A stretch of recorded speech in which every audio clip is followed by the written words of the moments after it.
Selamat malam semuanya, salam sejahtera bagi kita semua. Kali ini kelompok kami akan membahas tentang Artificial Intelligence dan Machine Learning. Kami dari kelompok 1 beranggotakan Abdul Rohim, Adam Aditya, Ahmad Diniat Baja Saputra, Akmal Adi Saputra, Andra Prawira Kusuma, Aziza Kolbi, Dinda Karisma, Eko Sasmito, Eligia Darajawansu, dan Syahrul Ramadan.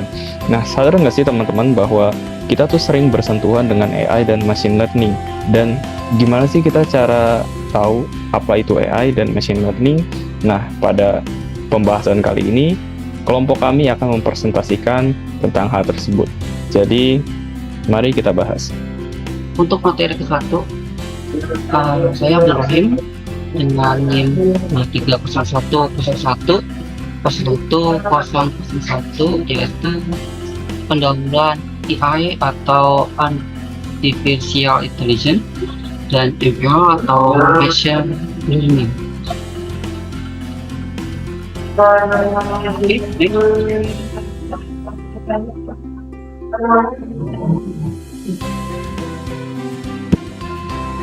Oke, definisi dan sejarah singkat AI dan ML.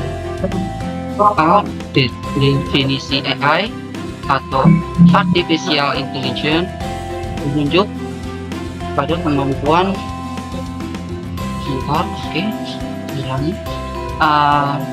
Artificial Intelligence (AI) menunjuk pada kemampuan mesin atau komputer untuk melakukan tugas-tugas yang biasanya membutuhkan kecerdasan manusia.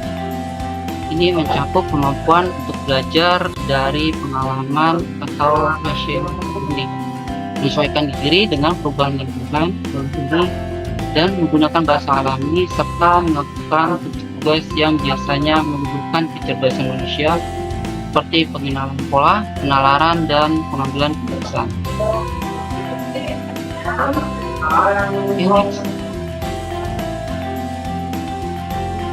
Oke, dengan perkembangannya AI dapat dibagi menjadi dua jenis utama, yaitu satu, AI konvensional atau konvensional AI, dikenal sebagai AI lemah sempit.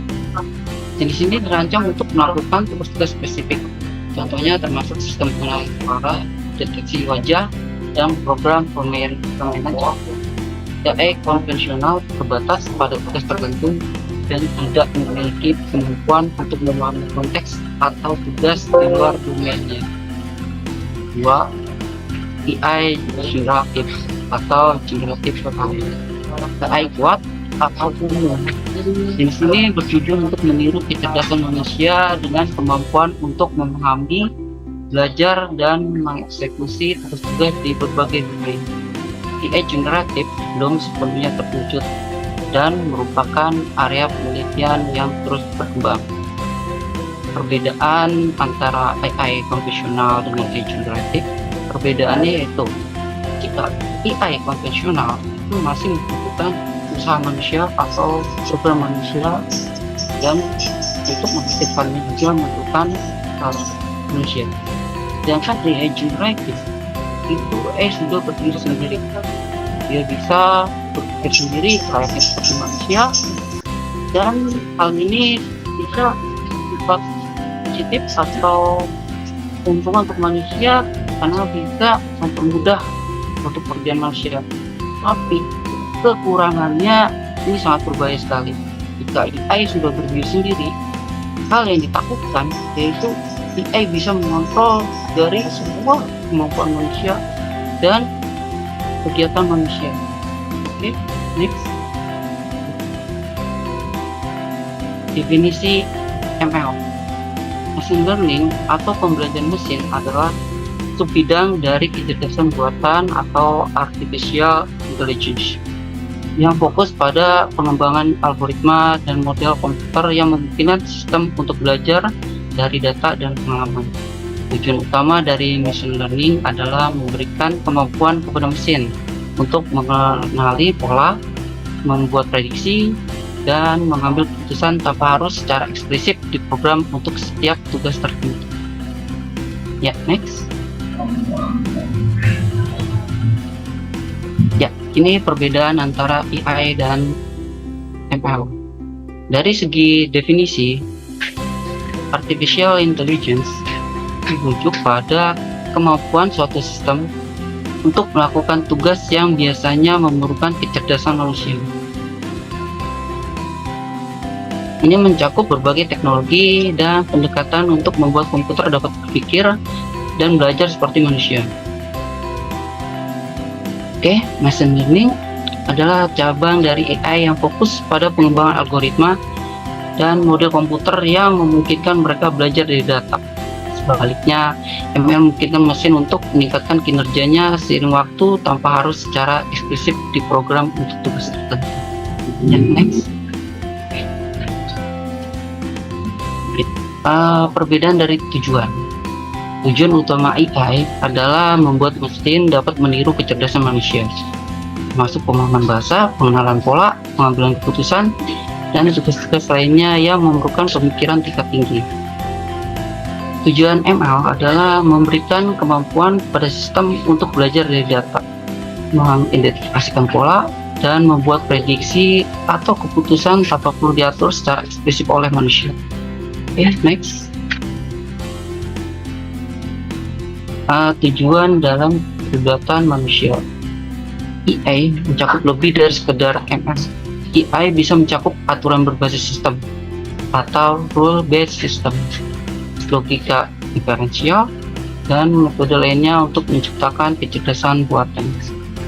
ML adalah subdomain dari AI yang fokus pada penggunaan data untuk melatih model dan meningkatkan kinerja sistem. Next. Perbedaan dari segi pemrograman. Pemrograman AI melibatkan implementasi berbagai teknik dan pendekatan untuk membuat sistem cerdas, termasuk pengkodean aturan, logika, dan pengambilan keputusan. Pemrograman ML melibatkan pembuatan model yang dapat belajar dari data. Ini mencakup pemilihan algoritma, penyusunan data latihan, dan penyesuaian parameter model. Next. Perbedaan dari contoh implementasi. Sistem AI bisa melibatkan elemen-elemen seperti pengenalan wajah, bahasa alami, dan pengambilan keputusan. ML bisa melibatkan pembuatan model untuk tugas-tugas seperti klasifikasi gambar, prediksi harga saham, atau rekomendasi produk. Next. Ini sejarah singkat kecerdasan buatan AI. Dari awal mula yaitu konsep kecerdasan buatan muncul pada tahun 1950. Dikembangkan oleh Alan Turing dan John McCarthy. Turing menciptakan Turing test untuk mengukur kecerdasan mesin. Kedua, Dartmouth Conference tahun 1996. Pada konferensi ini, istilah Artificial Intelligence atau AI pertama kali digunakan. John McCarthy dan para penelitian lainnya di Dartmouth College membahas konsep mesin yang dapat meniru kecerdasan manusia. Ketiga, David Premier. Pengembangan awal fokus pada masalah-masalah seperti pemecahan masalah dan permainan atau game. Program-program seperti Logic Theories pada tahun 1996 dan General Problem Solve pada tahun 1959 itu sedang dikembangkan. Next. 4. Puncak minat dan kekecewaan tahun 1970 sampai 1980, yaitu terjadi penurunan minat dan dana pada pertengahan tahun 1970 karena perkembangan yang lambat dan mesin-mesin yang ada tidak memenuhi harapan. Nomor 5, kelahiran kembali melalui perkembangan teknologi tahun 1990 sampai meningkatkan kecepatan komputer dan perkembangan dalam algoritma bentuk AI mengalami kebangkitan sistem pakar dan teknik pembelajaran mesin mulai muncul. dalam era pembelajaran mesin 2000 sampai sekarang. Pembelajaran pada machine learning itu fokusnya itu meningkatkan daya komputasi, membawa AI ke tingkat baru. Perusahaan-perusahaan besar menginvestasikan sumber daya dalam pengembangan teknologi AI. Oke, next. Oke, sejarah singkat machine learning. Pertama, konsep awalnya tahun 1950 sampai 1950. Oke, maaf saya ulangi. Konsep awal itu tahun 1940 sampai 1950. Ide dasar machine learning muncul seiring dengan pengembangan komputer.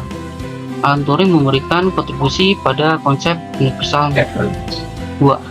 Perkembangan teori machine learning tahun 1950 sampai 1960. Beberapa konsep dasar seperti regresi linear dan teori optimisasi mulai digunakan dalam machine learning. Perkembangan teori machine learning semakin meningkat.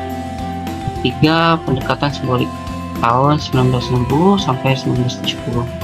Pada periode ini, fokus pada pendekatan simbolik yang menggunakan aturan-aturan logika untuk pemrosesan informasi. Oke, next. Ya. 4. Kemunduran dan kembalinya tahun 1980 sampai 1990. Pada awal 1980-an, ketidakpuasan terhadap kemampuan machine learning menyebabkan kemunduran.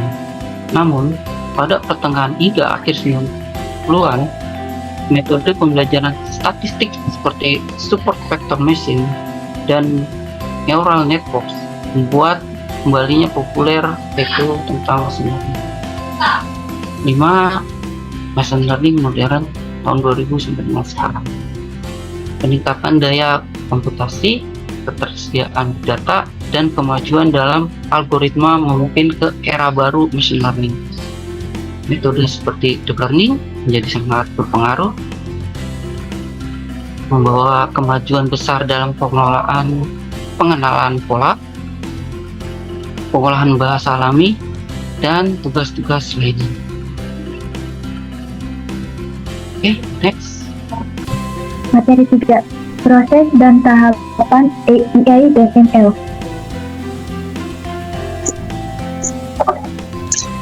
Oke, next. Tahapan dari machine learning. 1. Identifikasi data. Ini merupakan proses awal dalam pembuatan rancangan machine learning.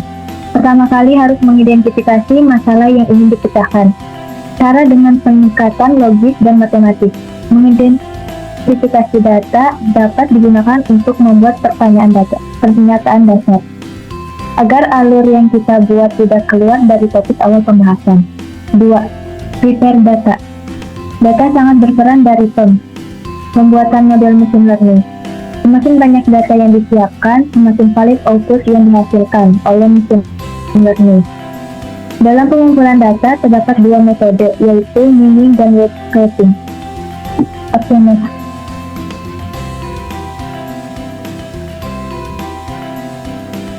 Tiga. Select an algorithm. Langkah selanjutnya adalah memilih algoritma yang cocok untuk menangani problem yang muncul. Berikut beberapa metode algoritma yang bisa digunakan seperti supervised learning untuk memprediksi masa depan. Sedangkan reinforcement learning yaitu proses pengambilan keputusan. 4. Split data. Proses ini terjadi saat pembagian data agar memudahkan dalam proses selanjutnya.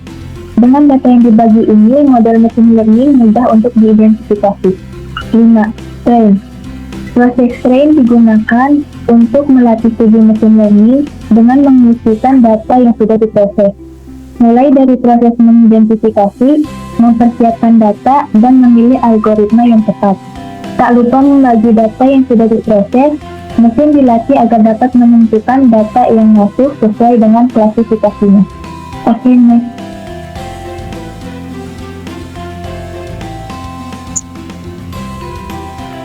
Yang keenam, evaluate. Proses yang keenam adalah mengevaluasi kembali machine learning. Apakah data yang dimasukkan sudah benar? Apakah sudah sesuai dengan yang diajarkan? Proses ini menentukan keakuratan prediksi atau hasil dari machine learning yang kita buat. Yang ketujuh yaitu predict. Nah, ini merupakan uji coba apakah machine learning yang telah kita buat bekerja dengan baik. Caranya dengan melihat hasil atau prediksi yang dihasilkan. Apakah sesuai dengan input data? Dapat dikatakan proses ini proses semifinal sebelum diproses ke tahap selanjutnya. Yang terakhir yaitu deploy.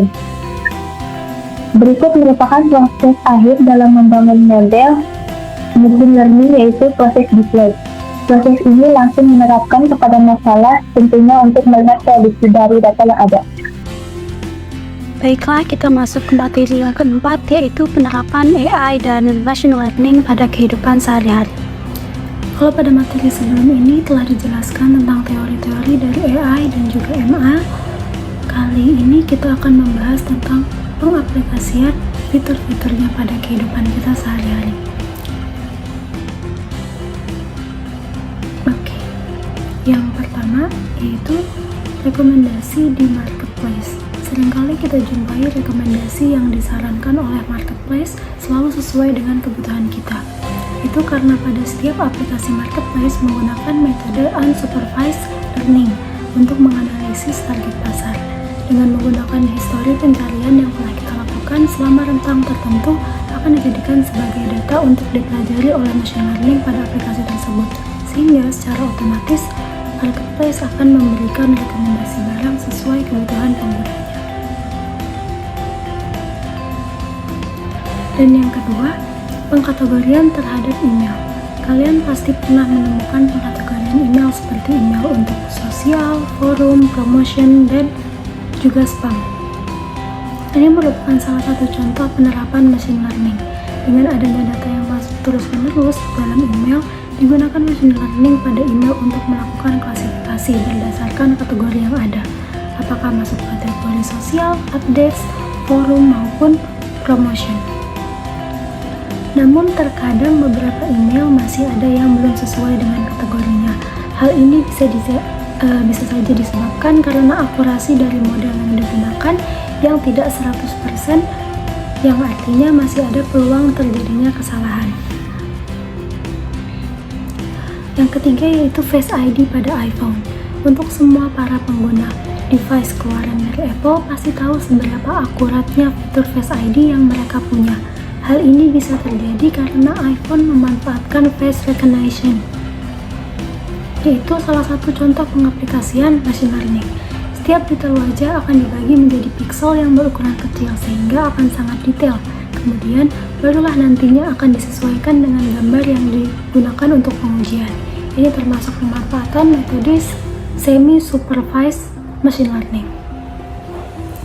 Yang keempat yaitu saran pencarian di mesin pencarian Google. Penerapan machine learning pada Google Search ini bersifat auto-suggest atau autocomplete. Melalui penerapan ini kita mendapatkan rekomendasi kata atau frasa bahkan sebelum seseorang selesai mengetik. Contohnya, saat kita mengetik kata tempat rumah makan, maka Google akan memberikan rekomendasi tempat rumah makan terdekat, tempat rumah makan yang ada di sekitar Anda, dan juga seterusnya. Canggihnya, rekomendasi ini dapat berbeda-beda tergantung histori dan preferensi yang pernah kita lakukan. Yang kelima yaitu autocorrect keyboard. Memanfaatkan teknologi AI dan natural language processing. Melalui machine learning, autocorrect belajar dari pola kesalahan ketik sebelumnya dan mengadaptasinya untuk memberikan saran perbaikan yang lebih relevan. Pendekatan NLP atau Natural Language Processing digunakan untuk memahami struktur bahasa dan konteks kalimat, memungkinkan autocorrect untuk mengenali kata-kata yang mungkin dimaksud berdasarkan konteks penggunaan. Oke, yang keenam, yang sudah menggunakan metode AI dan ML sejak lama dan terus berinovasi yaitu game online. Dalam hal ini, game online menggunakan reinforcement learning, yaitu untuk menyajikan pengalaman menantang untuk para gamer di setiap level yang disajikan. Itulah mengapa di setiap game dapat menyajikan level dengan tingkat kesulitan yang beragam. Dan 6 contoh tadi adalah beberapa bentuk kecil dari penerapan AI dan ML dalam kehidupan sehari-hari. Penerapan AI dan ML tentunya selalu berinovasi dan berkembang sehingga saat ini banyak digunakan di berbagai aspek lain seperti kesehatan, bisnis, dan masih banyak lagi. Itu saja untuk materi yang keempat. Selanjutnya materi berikutnya yang akan dibawakan oleh rekan saya. Sekarang kita akan lanjut ke deep learning. Oke, next. Nah, pengenalan konsep deep learning atau neural network itu pertama ada neural network ya. Itu model komputasi ini terinspirasi oleh struktur dan fungsi otak manusia. Nah, ini contohnya seperti pengenalan tulisan tangan, aplikasi pengenalan tulisan tangan. Lalu yang kedua itu ada deep neural network atau DNN, itu jaringan saraf yang lebih dalam ini pengenalannya, yaitu jenis yang dimana nanti pembelajarannya akan lebih dalam dibanding neural network. Terus ada training neural network, terus ada activation functions, ada loss functions, terus ada optimization algorithm, terus ada conventional neural network dan recurrent neural network. Kalau yang berikutnya ada transfer learning. Oke, next. Nah, untuk deep learning ini ada pengenalan wajah ya. Pengenalan atau deteksi wajah itu digunakan untuk mendeteksi wajah dalam gambar atau video yang memanfaatkan neural network.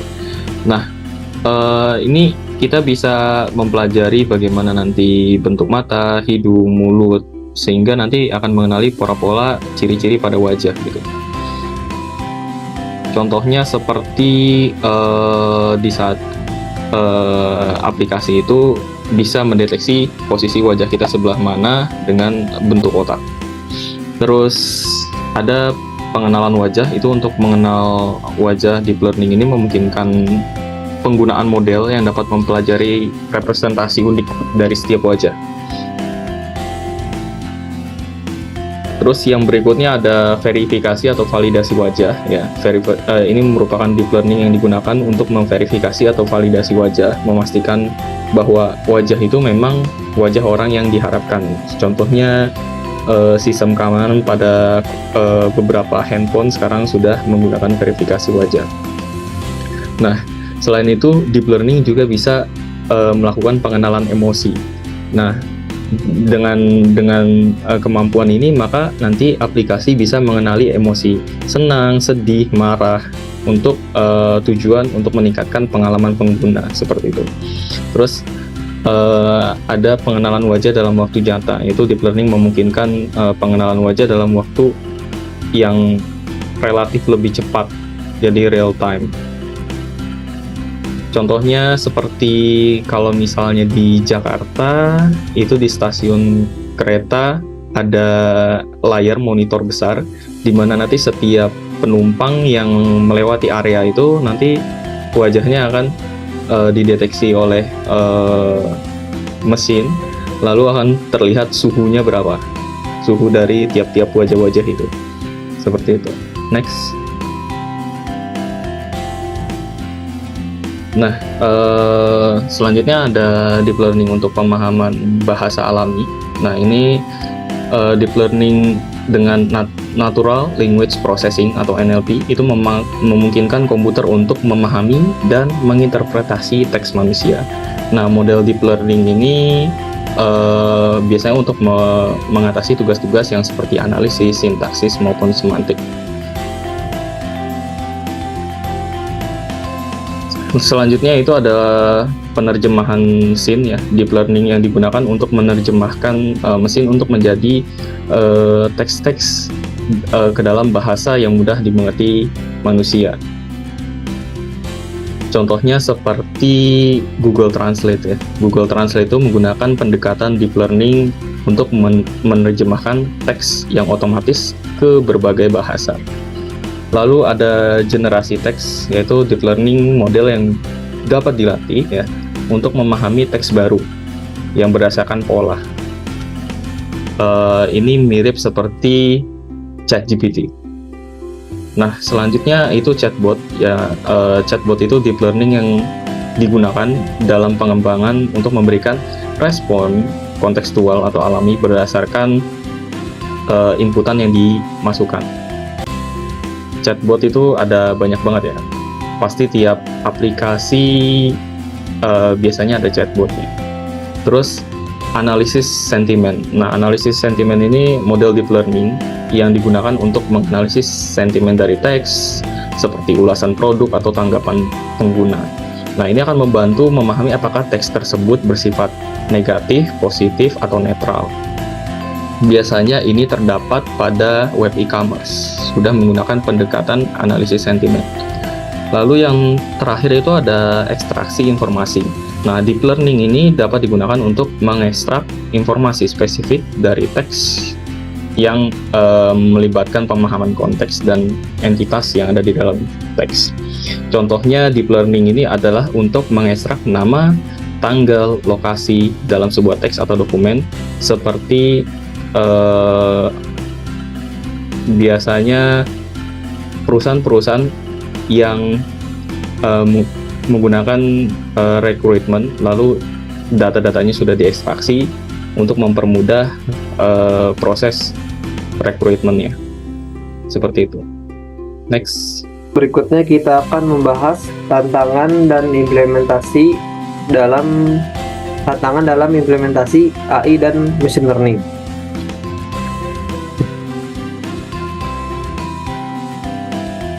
Tantangan yang pertama dalam mengimplementasikan AI dan machine learning adalah berupa transparansi syarat dan ketentuan.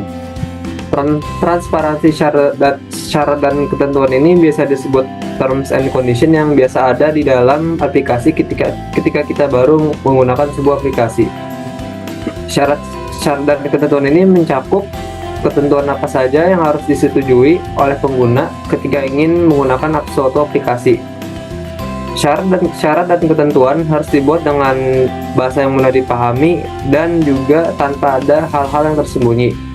Hal ini untuk mencegah terjadinya hal-hal yang tidak diinginkan dengan data-data pengguna, seperti penjualan data, eksploitasi data, maupun meretas perangkat-perangkat yang digunakan oleh pengguna. Lalu tantangan yang berikutnya adalah kesalahan dan bias yang dapat disebabkan oleh penggunaan dataset yang tidak tepat. Seperti yang sudah dibahas pada materi sebelumnya, AI dan machine learning ini belajar dari pola-pola data yang diberikan. Jikalau dataset yang diberikan tidak tepat, maka AI dan ML yang menerima data tersebut tidak dapat memberikan hasil yang diinginkan karena data-data yang diberikan tidak akurat. Lalu yang kedua ada pelabelan data yang tidak akurat. Data-data yang akan diberikan kepada model AI dan ML harus diberi label agar AI dan ML mengetahui apa jenis data tersebut. Jika tidak diberi label dengan benar, maka bisa saja AI dan ML menginterpretasikan data tersebut sebagai data yang tidak kita inginkan. Hal ini tentunya juga dapat membuat AI dan ML tidak memberikan hasil yang kita inginkan.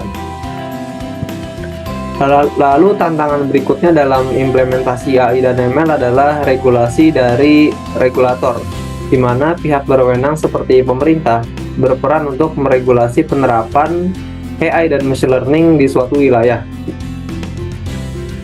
Pemerintah harus memastikan bahwa penggunaan teknologi AI dan ML dilakukan dengan etis, bertanggung jawab, dan tidak merugikan pihak manapun. Untuk kasus yang mungkin kita ketahui seperti regulasi salah satu sosial media dan social commerce dari China, yaitu untuk brand TikTok dan TikTok Shop, di mana pemerintah mengkhawatirkan aplikasi yang menerapkan AI dan ML ini karena sudah hampir pasti dipastikan bahwa TikTok dan TikTok Shop ini menerapkan AI dan ML dalam sosial media maupun sosial commerce-nya.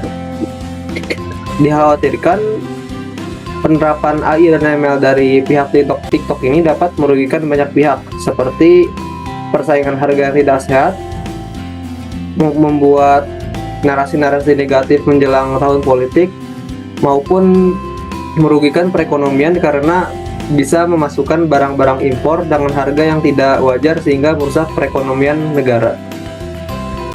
Saya akan membahas tentang AI di industri dan bisnis. Oke, next.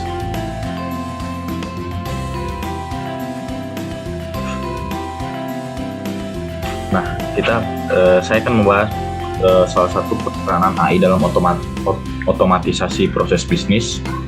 Yang pertama ialah efisiensi operasional melalui otomasi, yaitu teknologi artificial intelligence atau AI dapat membantu perusahaan dalam mengotomatisasi tugas-tugas yang rutin dan berulang, seperti pengisian data, pengolahan informasi, dan pemrosesan transaksi yang dapat meningkatkan efisiensi dan mengurangi kesalahan manusia.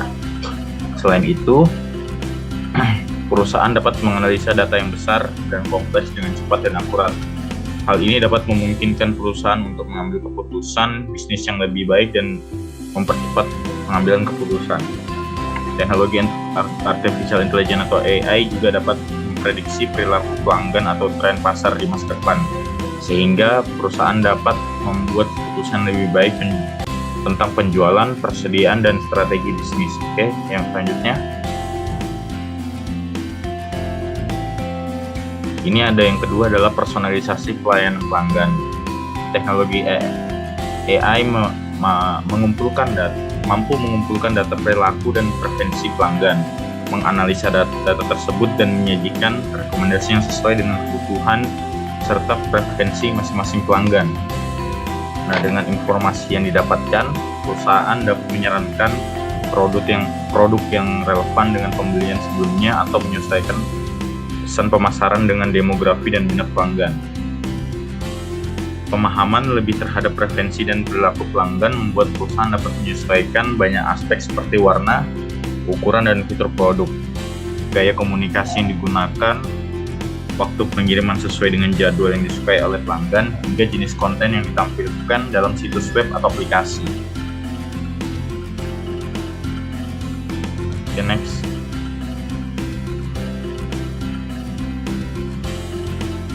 Nah, yang selanjutnya ialah di proses pemasaran. Perusahaan dapat memanfaatkan teknologi AI dalam menganalisa data tentang perilaku konsumen, tren pasar, dan preferensi produk yang lebih cepat dan efektif.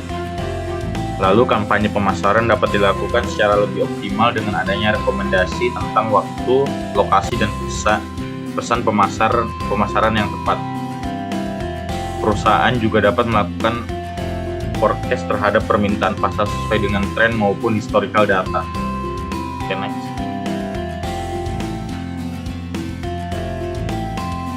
Nah, yang selanjutnya virtual assistant. Salah satu penerapan teknologi artificial intelligence atau AI dalam dunia bisnis yang sering ditemukan adalah layanan virtual assistant. Dalam hal ini memungkinkan interaksi antar manusia dan mesin menjadi lebih lancar, personal, dan efisien. Contohnya seperti chatbox yang tadi sudah dijelaskan, yang sebelumnya sudah dijelaskan, yang dapat menyelesaikan tugas-tugas tertentu atau memberikan jawaban atas pertanyaan pelanggan. Lalu chatbox ini dilengkapi dengan pemahaman bahasa alami dan kemampuan untuk belajar dari interaksi sebelumnya dengan pelanggan, sehingga semakin lama semakin mampu memberikan respon yang lebih akurat dan efektif. Oke.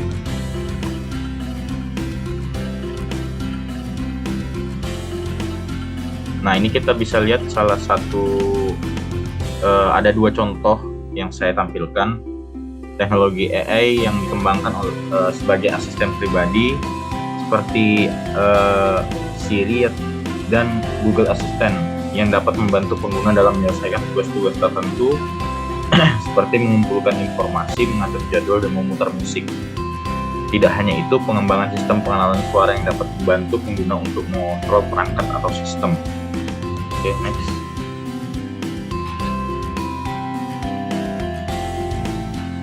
Nah, dalam pembahasan selanjutnya ialah studi kasus keberhasilan penggunaan artificial intelligence atau AI di berbagai industri.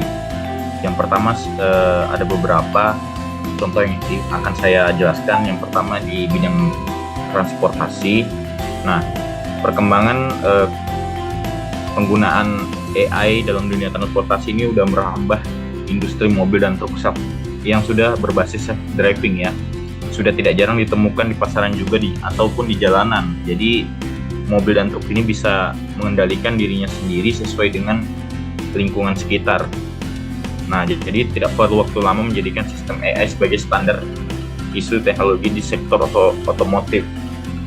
Seperti yang terlihat pada objek self-driving Google dan fitur autopilot Tesla. Sistem AI tingkat lanjut mampu memberikan prediksi yang tepat mengenai apa yang akan dilakukan subjek terdekat. Nah, dari sini kita bisa lihat bahwasannya di sini sudah kendaraan itu sudah dilengkapi sinyal kontrol seperti radar, kamera, GPS, dan layanan cloud yang bisa memprediksi dengan cepat kendaraan di sekitar objek tersebut. Nah, transportasi yang didukung dengan sistem self-driving ini diharapkan dapat menghilangkan kesalahan manusia dan meningkatkan keselamatan. Pengembangan dalam sistem AI dipandang mampu meningkatkan dan memperkuat sistem transportasi umum. Oke, untuk contoh berikutnya.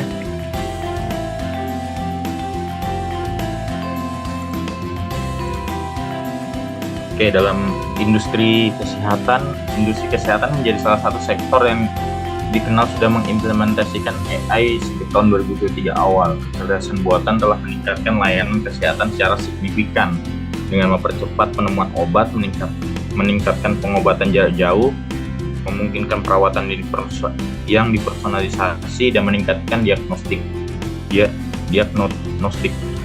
Oke, identifikasi penyakit dini dan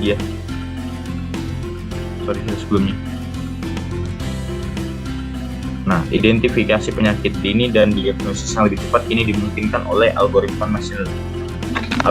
machine learning dan pengobatan yang dipersonalisasi. Hal ini memungkinkan personalisasi layanan kesehatan untuk menyesuaikan regimen pengobatan untuk profil genetik khusus setiap pasien. Oke, next.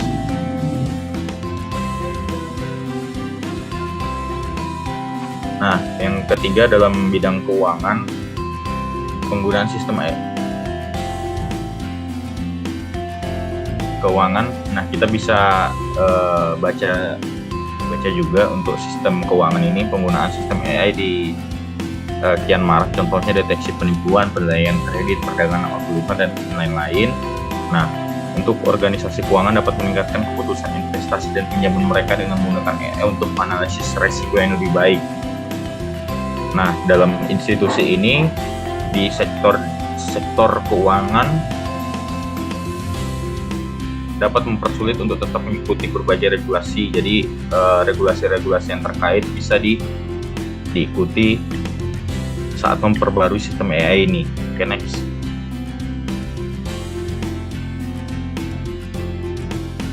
Oke, yang selanjutnya ialah dalam manufaktur. Dalam optimalisasi rantai pasokan, perencanaan, pemeliharaan, serta kontrol kualitas adalah contoh kecerdasan buatan yang digunakan dalam bidang manufaktur. Nah, perusahaan manufaktur ini menyediakan replika digital yang menghasilkan versi virtual dari sebuah produk. Begitu juga dengan prosedur dan sistem yang berwujud. Hal ini mempermudah pabrik untuk dapat mensimulasikan, memantau, dan terus meningkatkan pengoperasian lini produksi mereka terkait representasi digital ini. Okay, next. Oke, dalam dunia retail, bisnis retail juga sudah menggunakan optimalisasi kecerdasan buatan untuk pemasaran dan berfokus dan manajemen inventaris. Mereka juga menggunakan AI untuk mengembangkan chatbox dan customer support serta sistem rekomendasi yang dipersonalisasi. Mereka juga memasukkan teknologi visual search ke dalam toko online mereka yang memungkinkan pengguna memasukkan foto sebagai pengganti pertanyaan berbasis teks untuk menemukan produk tersebut. Atribut gambar yang diunggah dapat dianalisis oleh virtual search engine berbasis AI yang kemudian dapat menghasilkan daftar produk sebanding yang akan dijual. Contohnya seperti retail ini e-commerce yang sudah ada sekarang. Oke, next. Oke, yang selanjutnya ialah dalam dunia pendidikan. Nah, ini yang sangat terpenting jika membicarakan contoh kecerdasan buatan, tentu tidak bisa luput dari bidang pendidikan. Ini karena pembelajaran adaptif yang berbasis AI dapat memungkinkan konten pendidikan dengan kebutuhan setiap siswa di ruang kelas. Plagiarisme juga dapat dengan mudah dideteksi dan untuk menjaga integritas catatan pendidikan.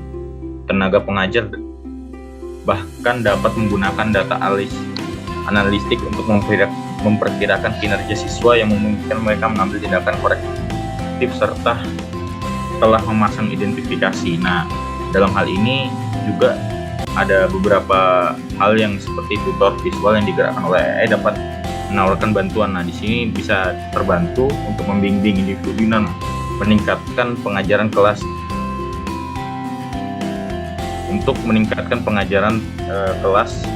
dan meningkatkan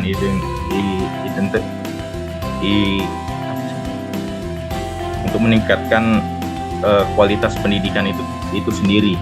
Oke, next. Oke, dalam layanan hukum, kecerdasan buatan atau AI bahkan dapat diberdayakan untuk untuk di bidang layanan hukum. Teknologi yang berbasis kecerdasan buatan dapat dengan cepat menganalisis banyak dokumen hukum, menemukan potensi masalah dalam kontrak, dan mempercepat penelitian hukum dengan ekstraksi data terkait. Selain itu, AI semakin banyak digunakan dalam menyelesaikan konflik untuk menyederhanakan dan menurunkan biaya proses arbitrase atau mediasi bagi praktisi hukum. Ini.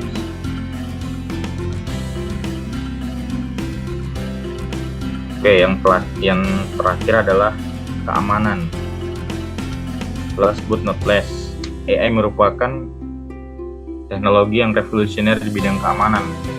Nah, salah satunya ialah AI dapat digunakan di bidang di berbagai lembaga, contohnya lembaga penegak hukum dan perusahaan cyber security untuk pengawasan, pendeteksi ancaman, dan pengenalan wajah. Nah, dengan menggunakan AI, lembaga-lembaga ini bisa mendeteksi wajah dan menghilangkan kemungkinan bahaya secara real time. Teknologi ini juga meningkatkan keamanan publik dan memerangi kejahatan dunia maya. Menilai keberhasilan model machine learning. Next. Bagaimana menentukan sejauh mana model machine learning berhasil? Menentukan sejauh mana model machine learning berhasil melibatkan beberapa langkah evaluasi yang mendalam. Berikut beberapa metode umum yang digunakan. Yang pertama, metrik kinerja. Yang kedua, validasi silang. Ketiga, matriks confusion. Keempat, analisis kesalahan. Kelima, kurva pembelajaran. Keenam, Aus-Lons dan kurva persistis recall. Dan yang ketujuh, pengukuran waktu dan sumber daya. Ke-8, benchmark dengan model lain. Dan yang ke-9, validasi eksternal. Next.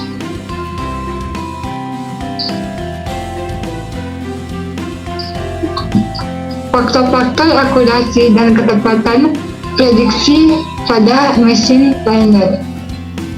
Menganalisis berbagai faktor ini membantu mendapatkan pemahaman yang komprehensif tentang kinerja model dan membimbing pemilihan model atau memperbaiki yang mungkin diperlukan. Yang pertama, akurasi, mengukur tingkat prediksi yang benar secara keseluruhan. Kedua, precision, mengukur akurasi prediksi positif secara spesifik. Ketiga, recall, mengukur kemampuan model mengidentifikasi semua kasus positif. Keempat, F1 score, rata harmonik antara precision dan recall. Kelima, Aus-Lons, ukuran kemampuan model membedakan kelas positif dan negatif. Keenam, Bayesian Recurve Kurva memberi gambaran detail kinerja model pada berbagai ambang batas.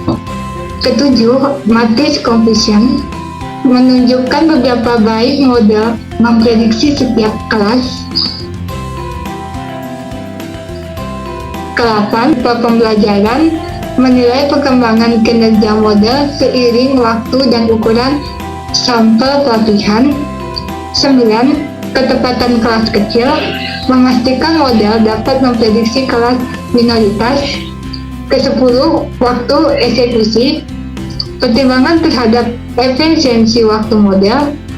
11. Validasi silang memastikan model generalisasi ke data yang tidak terlihat selama pelatihan. 12. Pengukuran error, misalnya MIE atau MSI untuk masalah regresi interpretabilitas model, sejauh mana model dapat diinterpretasikan. 12. Interpretabilitas model, sejauh mana model dapat diinterpretasikan. Saya Syahrul Ramadan akan menjelaskan perkembangan terkini dalam AI dan machine learning.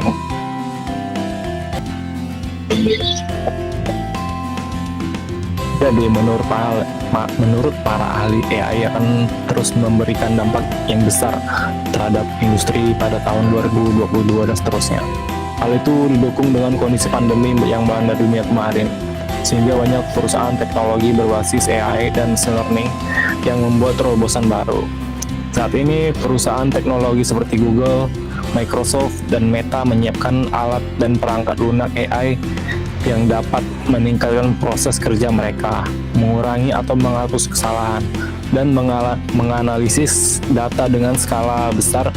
Dan beberapa teknologi tersebut dapat kita rasakan dampaknya di mana kita sendiri hampir setiap hari menggunakannya, termasuk tools yang saat ini saya gunakan. Oke, selanjutnya contoh tren teknologi AI dan machine learning. Yang pertama itu ada Learned Language Models. Jadi LLM itu adalah jenis model AI yang menguasai pemahaman dan generasi teks seperti manusia melalui pelatihan menggunakan sejumlah besar data bahasa. Mereka dengan pendekatan berbasis aturan, LLM dapat menggunakan teknik pembelajaran mendalam, memungkinkan mereka untuk menangkap pola kompleks dalam bahasa.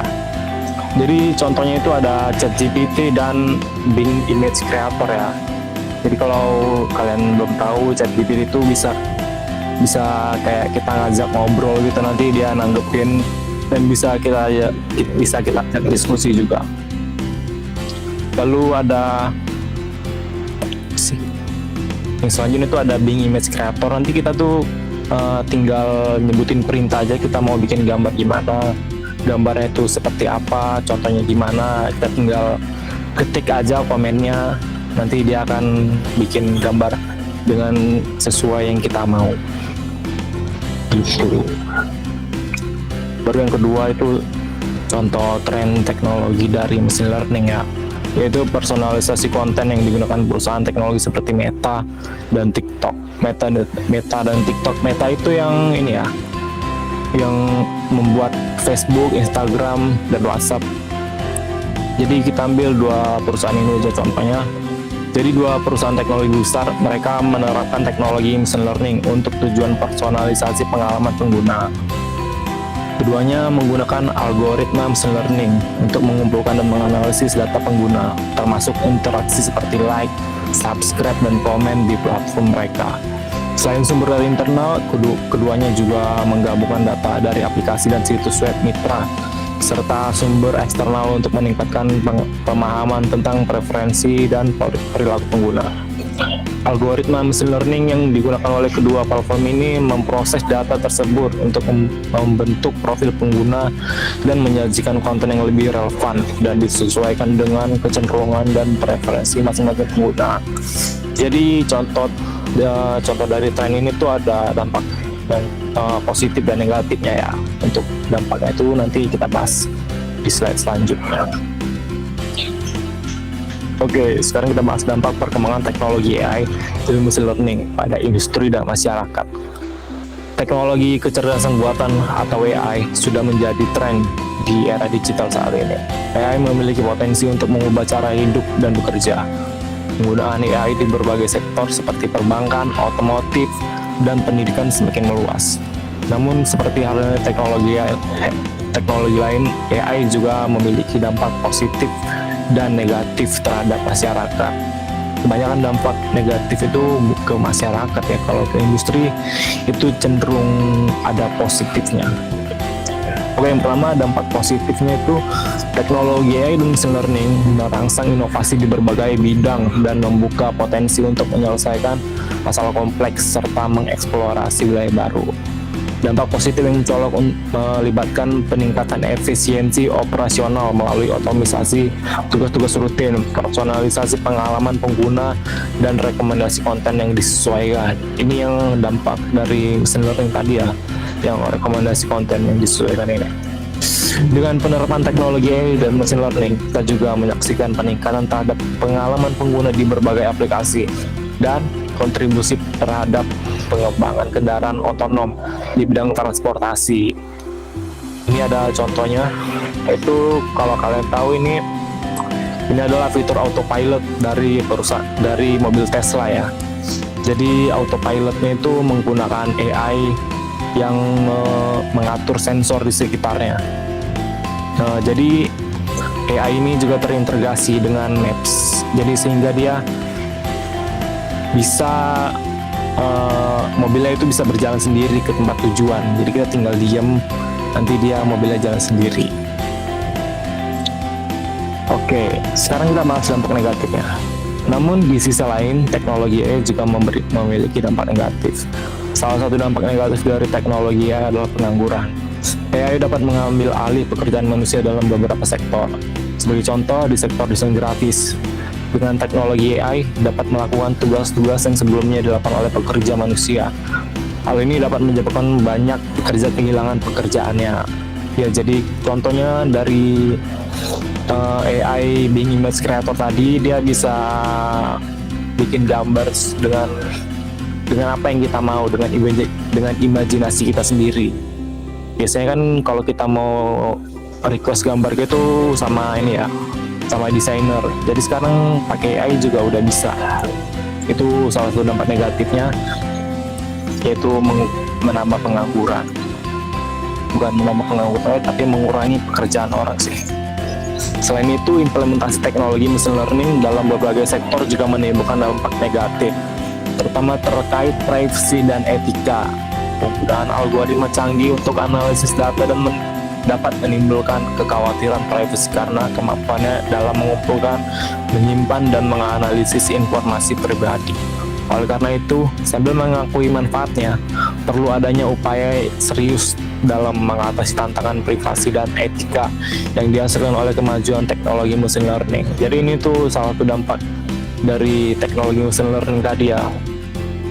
Jadi kalau kita misalnya punya akun TikTok atau Instagram gitu, jadi dia tuh bisa ngumpulin informasi-informasi di HP kita, kayak kita buka Google tuh nyari apa gitu, di aplikasi marketplace kita nyari apa, nyari barang yang kayak mana, baru nanti dipersonalisasikan di aplikasi mereka. Jadi mereka munculin apa yang kita mau.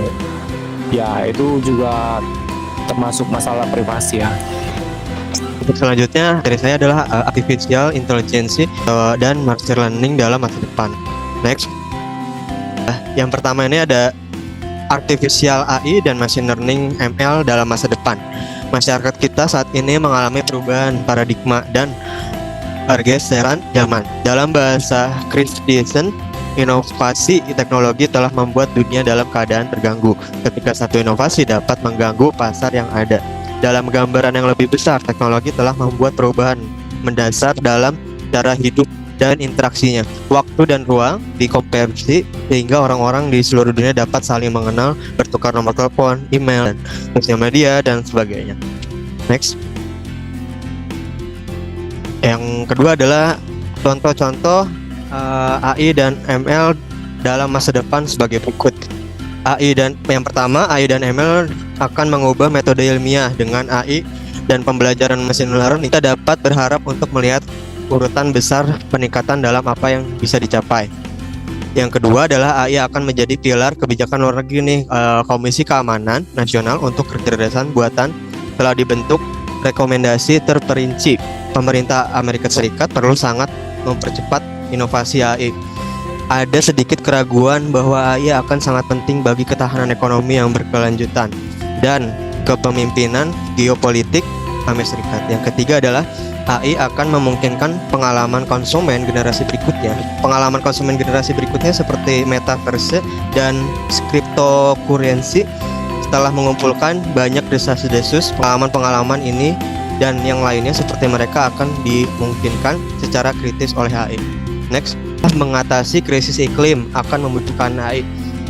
Pendekatan baru yang potensial melibatkan pasar prediksi yang didukung oleh AI yang dapat mengikat kebijakan dengan dampak mengambil pandangan holistik terhadap informasi lingkungan dan saling ketergantungan. Di atas adalah ada contoh ya, lingkungan krisisnya iklim ini sangat dibutuhkan nih dalam teknologinya AI yang dalam yang akan masa datang. Terus yang kelima, AI akan memungkinkan obat yang benar-benar dipersonalisasi. Obat pribadi telah menjadi aspirasi sejak decoding genom manusia, tapi tragisnya itu tetap merupakan aspirasi.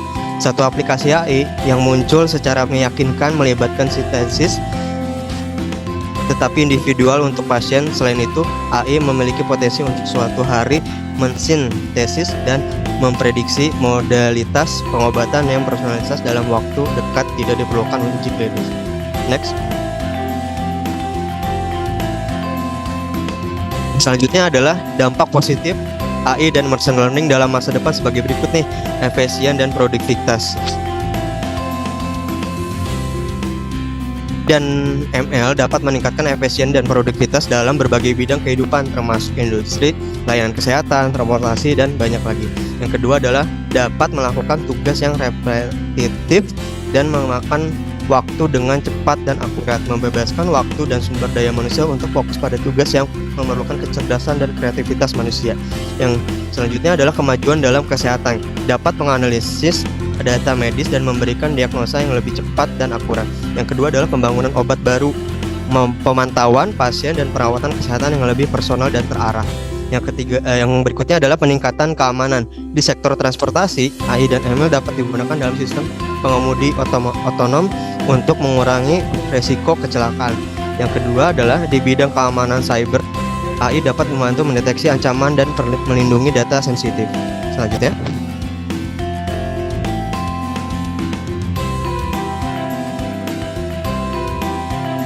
Ya, selanjutnya adalah dampak positif AI dan ML dalam masa depan sebagai berikut. Yang pertama adalah berkat AI dan ML kita dapat menikmati berbagai kemudahan dan kenyamanan dalam kehidupan sehari-hari. Asisten virtual seperti Siri, Google Assistant, dan Alexa dapat membantu dalam menjawab pertanyaan, mengatur jadwal, dan melakukan tugas-tugas sederhana lain. Yang kedua adalah smartphone device yang ditenagai AI dan ML juga dapat mengotomatisasi berbagai tugas rumah tangga seperti mengatur suhu ruangan, pencahayaan, dan sistem keamanan. Selanjutnya. Ya, di sini dampak negatif dari AI dan ML itu dalam masa depan sebagai berikut. Yang pertama, penggantian pekerja manusia. Salah satu kekhawatiran utama terkait AI dan ML adalah penggantian pekerjaan manusia oleh mesin cerdas. Sejumlah pekerjaan yang repetitif dan berulang dapat digantikan oleh sistem sehingga berpotensi mengurangi lapangan kerja manusia. Hal ini menimbulkan kekhawatiran tentang pengangguran massal dan kesenjangan ekonomi yang lebih besar. Yang kedua adalah privasi dan keamanan data. Pengguna AI dan ML melibatkan pengumpulan dan analisis besar-besaran data. Hal ini menimbulkan masalah privasi nih dan keamanan data karena informasi pribadi dapat terekspos dan disalahgunakan. Perlindungan data yang kuat dan kebijakan privasi yang jelas diperlukan untuk mengatasi masalah ini. Yang kedua adalah bias dan diskriminasi. AI dan ML cenderung mengambil keputusan berdasarkan data yang diberikan, namun jika data yang digunakan berasal dari sumber yang bias, dan dapat menjadi bias dan diskriminatif. Hal ini dapat mengakibatkan ketimpangan sosial dan menyalahgunakan kekuasaan. Yang keempat adalah ketergantungan dan kehilangan kontrol. Semakin luas penggunaan AI dan ML dalam kehidupan sehari-hari, semakin kita menjadi tergantung pada teknologi tersebut.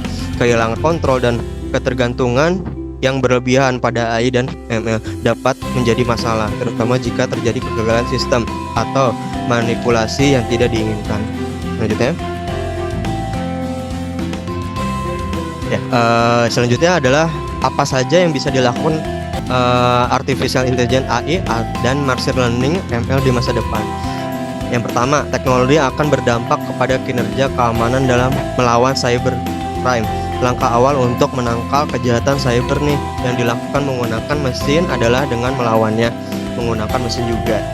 Yang kedua adalah oknum cyber crime. Biasanya digunakan kecanggihan teknologi untuk mengeksploitasi celah keamanan sistem untuk mendapatkan data yang mereka butuhkan. Dalam hal ini tentunya juga diperlukan AI untuk mengamankan, karena kecepatan dan ketelitian yang dihasilkan oleh AI tidak bisa dilakukan manusia. Yang ketiga adalah akan digunakan untuk membantu proses otomasi sistem keamanan. Tentu dalam kasus ini akan berkaitan langsung dengan machine learning dalam proses otomasi, gunanya untuk mendeteksi ancaman cybercrime. Yang keempat adalah akan membantu terkait masalah keamanan data. Hal ini dikatakan dan oleh ilmuwan IT Johnston, Direktur AI dan Code. Ia berpendapat bahwa kata sandi atau PIN saat ini digunakan oleh pemegang akun sangat rentan untuk dilakukan pembajakan. Selanjutnya, dari kesimpulan yang saya jelaskan tadi adalah kecerdasan buatan AI dan ML memiliki dampak positif dan negatif dalam masa depan. Sementara AI dan ML dapat meningkatkan juga nih efisiensi, memberikan kemajuan dalam bidang kesehatan, meningkatkan keamanan, dan memberikan kenyamanan kita juga. Kita juga perlu berhati-hati nih terhadap konsekuensi negatif seperti pergantian kerja, masalah privasi, bias, dan ketergantungan yang berlebihan. Penting bagi kita nih untuk mengadopsi dan mengatur penggunaan AI dan ML dengan bijaksana dengan mempertimbangkan dampak terhadap masyarakat, pengembangan kebijakan dan regulasi yang tepat. Next. Oke, jadi teman-teman, kelompok kita mengembangkan artificial intelligence sederhana menggunakan chatbot. Nah, chatbot itu apa sih? Chatbot itu pendekatannya terhadap NLP, itu Natural Language Processing, di mana komputer akan berusaha untuk mengenali tulisan yang dimasukkan oleh user untuk kemudian diproses seperti itu. Nah, di sini kita bisa tanyakan berdasarkan pertanyaan yang memang sudah berada di data kita ya.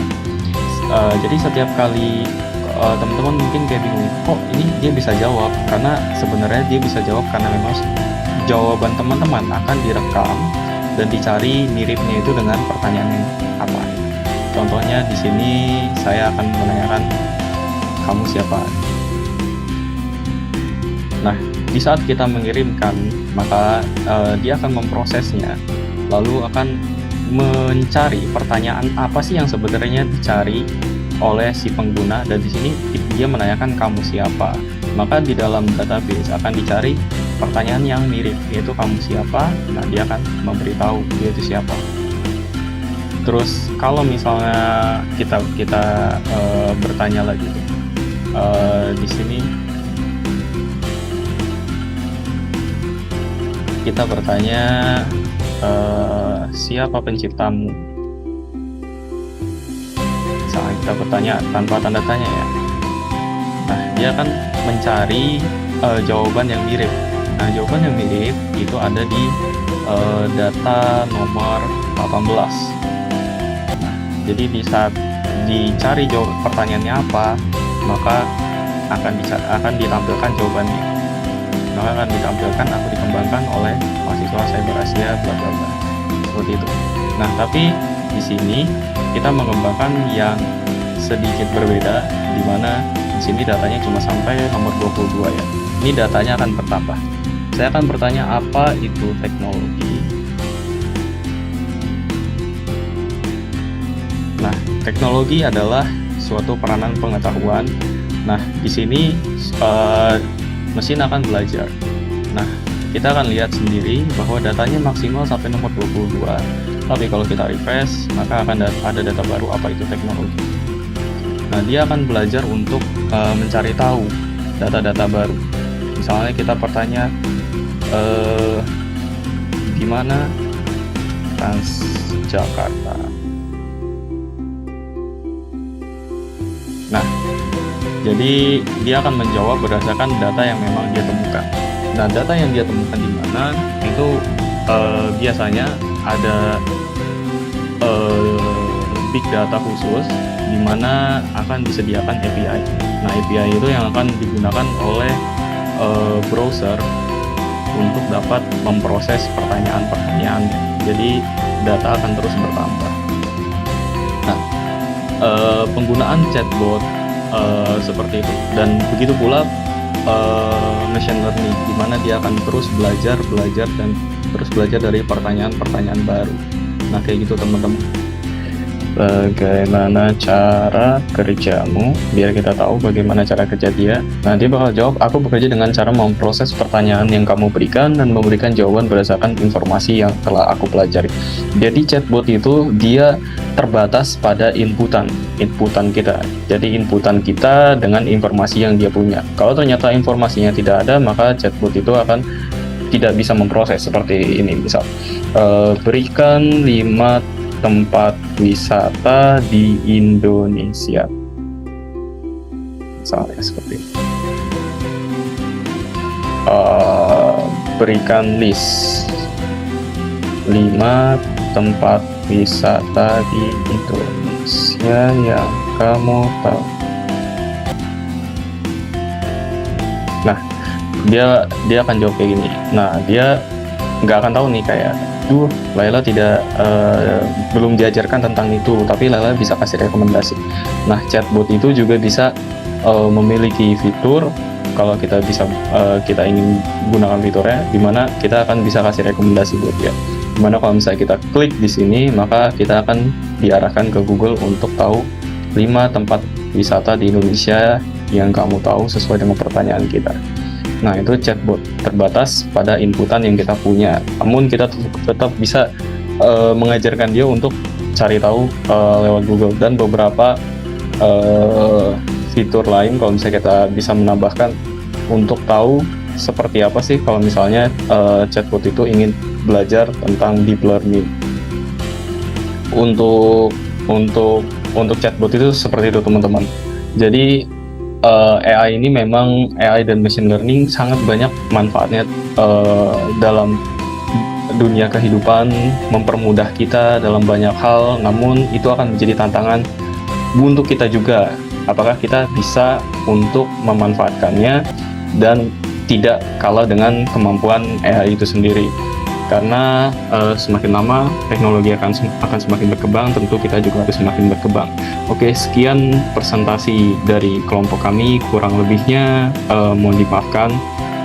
Selamat malam dan wassalamualaikum warahmatullahi wabarakatuh.